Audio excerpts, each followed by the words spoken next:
ठीक। चलो। नमस्कार, ब्लॉग में लपेट कार्यक्रम में आपका स्वागत है। आज यह नोएडा के मोरना गांव में समाजवादी पार्टी के विधानसभा अध्यक्ष देवेंद्र गुज्जर ने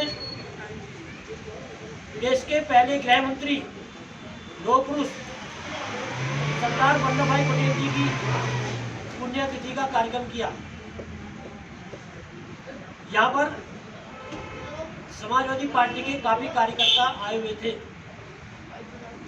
लेकिन जो यहाँ देखने में आया कार्यक्रम में,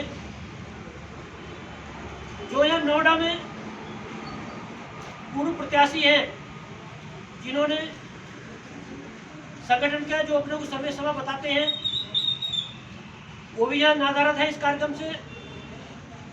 और जो जिलाध्यक्ष यहाँ बनाए हैं गाँव क्षेत्र के, देहात क्षेत्र के रेशमा अवाना जी, वो भी गायब हैं। और काफ़ी ऐसे नेता हैं समाजवादी पार्टी के, वो भी सरदार पटेल की पुण्यतिथि कार्यक्रम में गायब हैं। उस कार्यक्रम के बारे में समाजवादी पार्टी को लेकर यदि कार्यक्रम हो रहा है, तो जो आयोजक इस कार्यक्रम के हैं देवेंद्र गुज्जर जी, मैं उनसे पूछना चाहूँगा, देवेंद्र जी, ऐसा क्या कारण है कि पूर्व प्रत्याशी और वो सर्वे सभा को अपने को समाजवादी पार्टी का मानकर चल रहे हैं, वो आपके इस कार्यक्रम जो पटेल जी की पुण्यतिथि का कार्यक्रम है, इस कार्यक्रम से नादारत है? ऐसा क्या कारण है?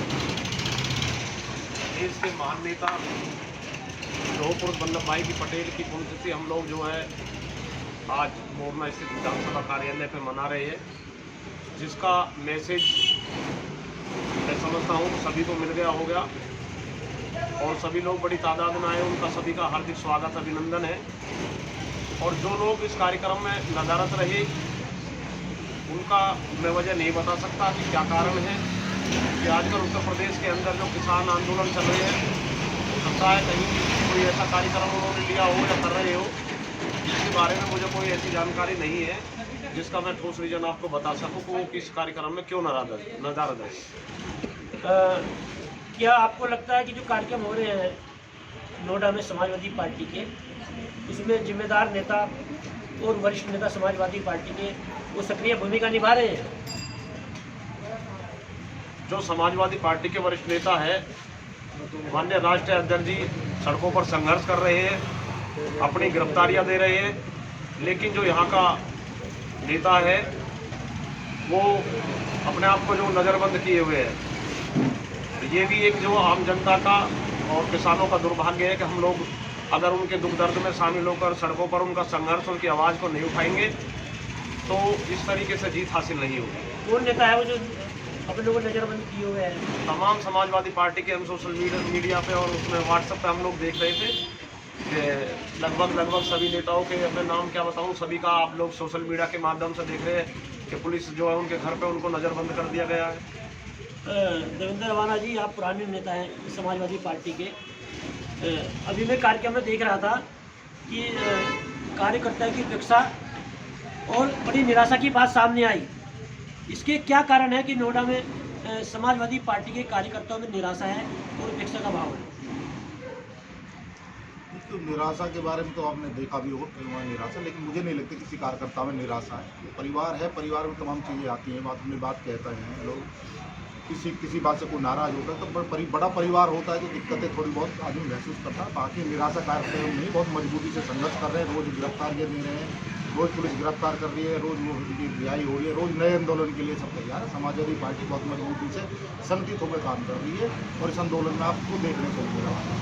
तो इसमें कहीं ऐसी नहीं है निराशा का भाव। नाराजगी हो सकती है किसी कार्यकर्ता की, वो बड़े परिवारों में सभी चीज़ें होती है, पहले भी होती थी, अभी भी हो रही है, और हर दल में, हर परिवार में सब चीज़ें हैं। ऐसे में कोई बहुत ऐसी दिक्कत नहीं है, संगठित है सारा समाजवादी परिवार। आप ये बताइए कि किसान आंदोलन के समर्थन में जो समाजवादी पार्टी ने पदयात्रा निकाली है और समाजवादी पार्टी के जो कार्यकर्ता हैं वो लगातार गिरफ्तारियां दे रही हैं, उत्तर प्रदेश में आपको क्या लग रहा है कि समाजवादी पार्टी के समर्थन के बाद में आंदोलन की स्थिति क्या होगी?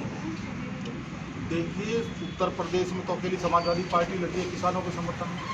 चाहे मजदूरों का पहला आंदोलन आपने देखो, समाजवादी पार्टी मजबूती से लड़ रही है। आज भी समाजवादी पार्टी रोज गिरफ्तार है, विपक्ष में और भी तमाम पार्टियां, कोई नहीं दी गई।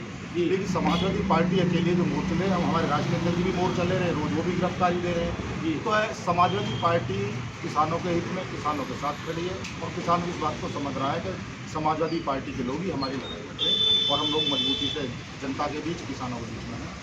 सत्तारूढ़ पार्टी जो है भारतीय जनता पार्टी उत्तर प्रदेश में किसान सम्मेलन आयोजित कर रही है, और उसका ये कहना है कि हम किसान कानून जो बने हैं उसके फायदे दिखाएंगे। ऐसे ही कार्यक्रम इन लोगों ने जब देश में एनआरसी और सीएए को लेकर आंदोलन चल रहे थे, ऐसे ही कार्यक्रम इन लोगों ने शुरू किए थे।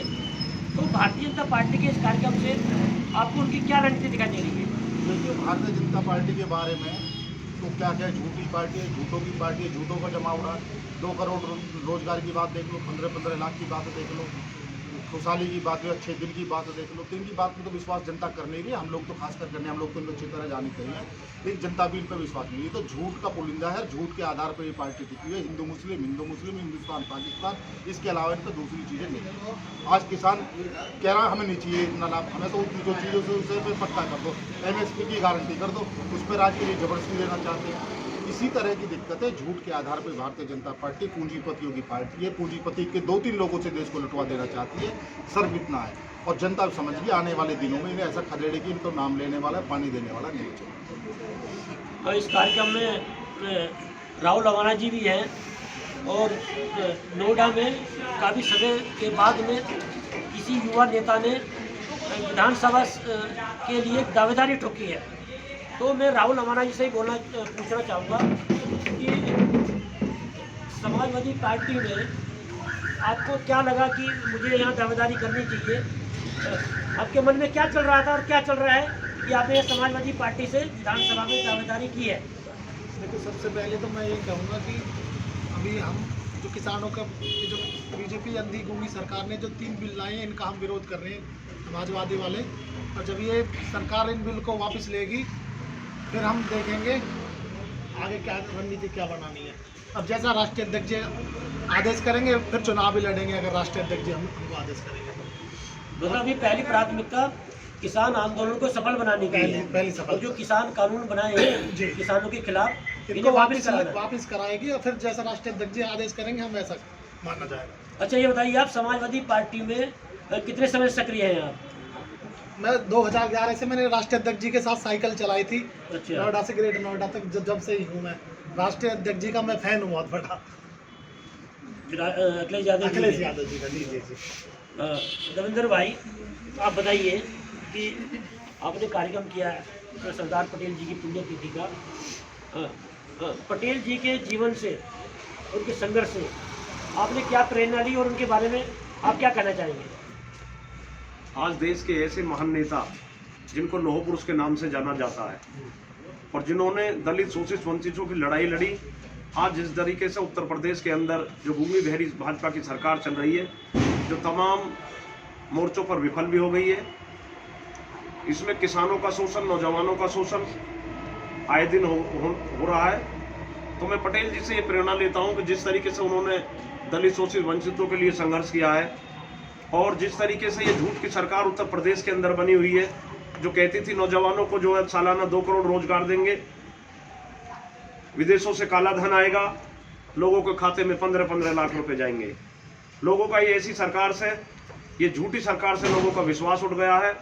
और आज जो देश के इतने बड़े जननायक महान नेता थे, आज हम उनसे प्रेरणा लेते हैं, उनके जीवन से, उनके नीति और सिद्धांतों को आगे बढ़ाने का काम करेंगे। और जिस तरीके से उन्होंने लोगों के लिए संघर्ष किया, उनकी पदचिन्हों पर चलकर हम भी दलित शोषित और वंचितों की लड़ाई को आगे बढ़ाएंगे और इस संघर्ष को बराबर जारी रखेंगे।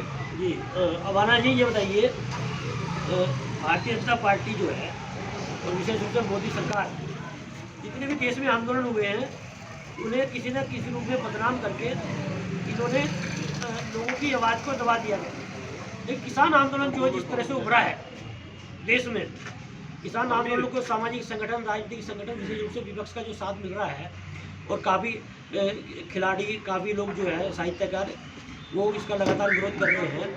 तो आप देश में जो आज स्थिति है, किसान आंदोलन किस रूप में देख रहे हैं इस सरकार के खिलाफ?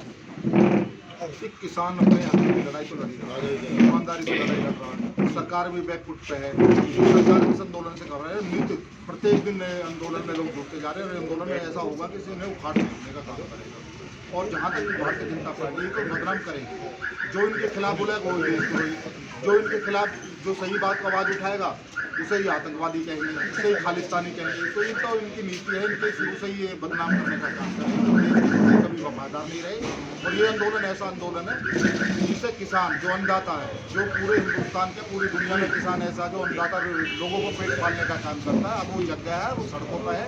तो निश्चित रूप से सरकार को घर बैठाते ही मानेगा, भारतीय जनता पार्टी के लोगों को घर बैठाते ही मानेगा। ये आंदोलन बहुत बड़ा रूप लेने जा रहा है। अभी आपने देखा समाजवादी पार्टी के नेताओं ने किसान आंदोलन सरदार पटेल जी के बारे में बताया कि आज के इस कार्यक्रम को यहीं विराम देते हैं, अगले फिर कार्यक्रम में मिलेंगे। नमस्कार। कितने मिनट का हुआ? जावेद।